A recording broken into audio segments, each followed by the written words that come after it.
Security was beefed up across Punjab, with the state police carrying out flag marches and deploying adequate number of security personnel at crucial places ahead of Operation Blue Star anniversary on June 6. Security arrangements have been made across the state. Meetings have been held with the stakeholders. Central forces have also been deployed.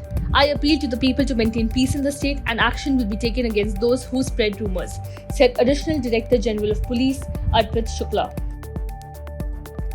Amid the recent spate of incidents surrounding the Khalistan connection in Punjab and its neighbouring states and the clash in Patiala, the police are leaving nothing to chance. Flag marches are being conducted in the city apart from intense checking at several places to maintain law and order.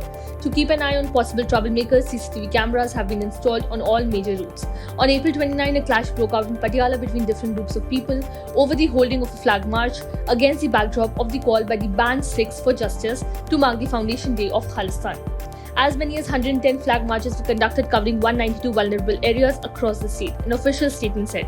The exercise was conducted on the direction of Director General of Police Gaurav Yadav.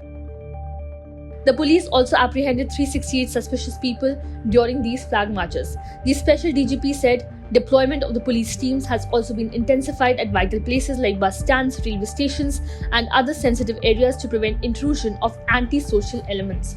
Operation Blue Star was launched between June 1 to 6, 1984 by the Indian Army to remove the separatists who were hidden inside the Golden Temple at Amritsar.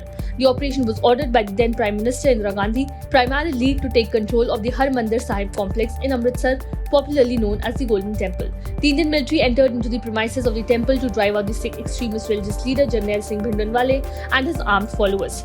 The operation had two components to it: Operation Metal, which was the invasion on the temple complex, and Operation Chop, which was confined to the countryside of the state. This operation helped in eliminating Khalistani terrorism and the death of Bhindranwale. The operation was heavily criticized by many Sikhs. Months later, PM Gandhi was assassinated by two of his Sikh bodyguards for permitting the operation. Subscribe to One India channel and never miss an update.